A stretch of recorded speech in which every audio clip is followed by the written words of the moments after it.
السلام علیکم۔ آج جمعہ ہے دسمبر کی 22 تاریخ۔ پاکستان میں اس وقت شام کے 7، بھارت میں 7:30 اور یہاں ہمارے اسٹوڈیوز کی گھڑیوں میں صبح کے 9 بج رہے ہیں۔ وائس آف امریکہ واشنگٹن کی اردو سروس سے میں ہوں خالد حمید، خبروں کے بلیٹن کے ساتھ۔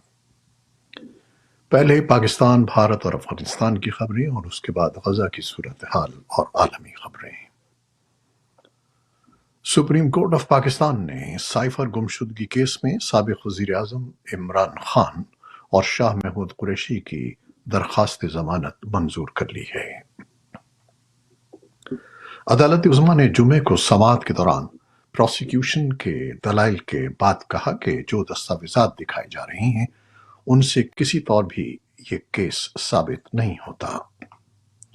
قائم مقام چیف جسٹس سردار طارق مسعود کی سربراہی میں 3 رکنی بینچ نے عمران خان اور شاہ محمود قریشی کی درخواستوں پر سماعت کی۔ جسٹس اطہر من اللہ اور جسٹس منصور علی شاہ بھی بینچ میں شامل تھے۔ عدالت نے 10 لاکھ روپے کے مچلکوں کے عوض دونوں رہنماؤں کی ضمانت منظور کر لی۔ اسلام آباد ہائی کورٹ نے وفاقی پولیس کو حکم دیا ہے کہ حراست میں لی گئی تمام بلوچ خواتین اور بچوں کو فوری طور پر رہا کیا جائے۔ بلوچ مظاہرین کی گرفتاری کے خلاف جمعے کو درخواست کی سماعت کے دوران اسلام آباد ہائی کورٹ نے انسپکٹر جنرل پولیس کو گرفتار افراد سے متعلق تحریری طور پر آگاہ کرنے کی بھی ہدایت کی اور کہا کہ مظاہرین اسلام آباد میں جہاں پرامن احتجاج کرنا چاہتے ہیں انہیں اس کا حق حاصل ہے۔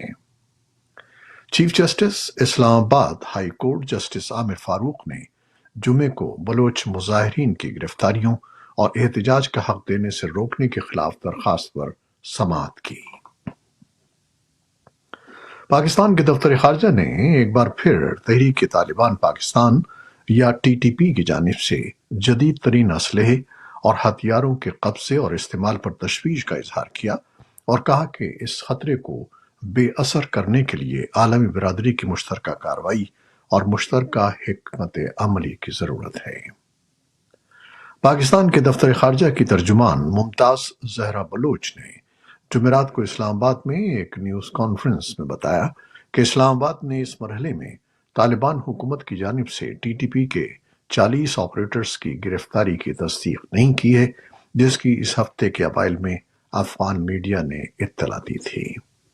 انہوں نے یہ بھی کہا کہ پاکستان TTP سے بات نہیں کرے گا اور ریاست پاکستان اور TTP کے درمیان ایجنڈے پر کوئی بات چیت نہیں ہو رہی ہے۔ انہوں نے کہا کہ ہمارا مسئلہ جس پر ہم اس وقت توجہ مرکوز کر رہے ہیں وہ یہ ہے کہ افغان حکام کو TTP کے عناصر کے خلاف کارروائی کرنی چاہیے تاکہ افغان سرزمین سے پاکستان کے خلاف دہشت گردی کے خطرے کو ختم کیا جا سکے۔ نئی دہلی کے زیر انتظام کشمیر کے سرحدی ضلع پونچھ میں عسکریت پسندوں کی طرف سے جمعرات کی سپہر کو کیے گئے حملے میں بھاری جانی نقصان اٹھانے کے بعد بھارتی فوج نے علاقے میں ایک بڑا آپریشن شروع کر دیا ہے۔ اس آپریشن میں جموں و کشمیر پولیس کا شورش مخالف اسپیشل آپریشنز گروپ SOG اور وفاقی پولیس فورس CRPF بھی حصہ لے رہے ہیں۔ بھارتی فوج کی ایلیٹ پیرا کمانڈوز بھی عسکریت پسندوں کے خلاف اس آپریشن میں شامل ہو گئے ہیں۔ بھارت کے جنوبی ریاست تامل ناڈو کے کئی حصے ابھی تک سیلابی پانی کی زد میں ہیں کیونکہ بارش کا سلسلہ ابھی تھما نہیں ہے، جس کے نتیجے میں ٹریفک میں افراتفری، بجلی اور پانی کی سپلائی میں کمی آئی ہے۔ سیلاب سے کم از کم 13 افراد ہلاک ہو گئے ہیں۔ اور اب عالمی خبروں میں پہلے غزہ جنگ کی تازہ ترین صورتحال۔ اسرائیل اور حماس کے درمیان جنگ میں ایک اور وقفے میں کئی روز سے جاری کوششوں اور فریقین کی جانب سے ایک اور جنگ بندی پر آمادگی کے اظہار کے باوجود جمعرات کے روز غزہ میں جنگ میں شدت آ گئی ہے۔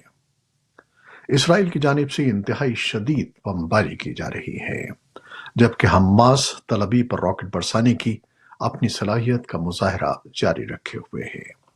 حماس کے مسلح ونگ کا کہنا ہے کہ اس نے یہ راکٹ اسرائیل کی جانب سے شہریوں کو ہلاک کیے جانے کے جواب میں فائر کیے ہیں۔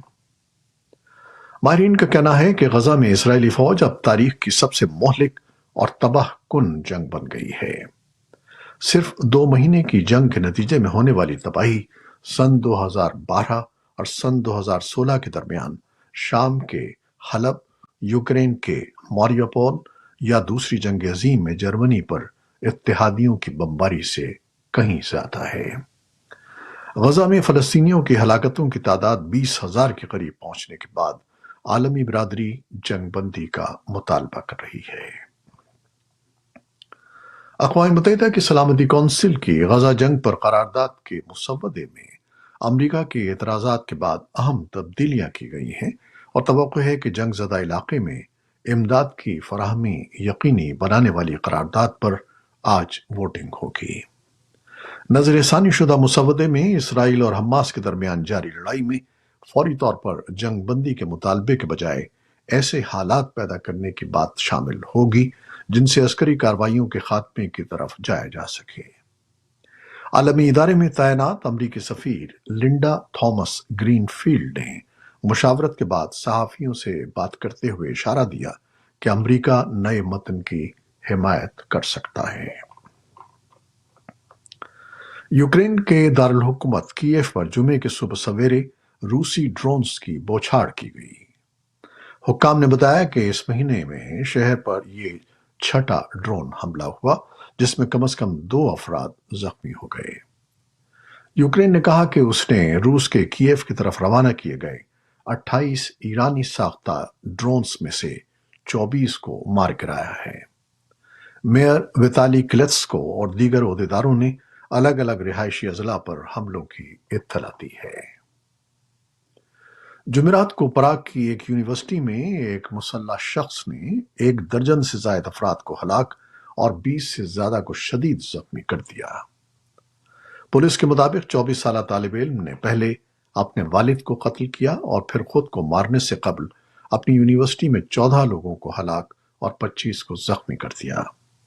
حکومت نے اس واقعے کے بعد 1 روزہ سوگ کا اعلان کیا ہے۔ شمال مغربی چین میں جمعرات کو آنے والے شدید زلزلے میں سرکاری میڈیا کی رپورٹوں کے مطابق 14,000 سے زیادہ مکانات تباہ اور کم از کم 144 افراد ہلاک ہوئے ہیں۔ زلزلے سے بچ جانے والوں کے لیے ایک کمرے کے سینکڑوں عارضی مکانات قائم کیے گئے ہیں۔ چنگھائی صوبے کے ایک شہر کے اہلکار نے جمعے کی صبح بتایا کہ ہلاکتوں کی تعداد میں 9 کا اضافہ ہو گیا ہے، 3 افراد لاپتہ ہیں۔ مٹی کے تودے گرنے سے 2 گاؤں ملبے تلے دب گئے ہیں۔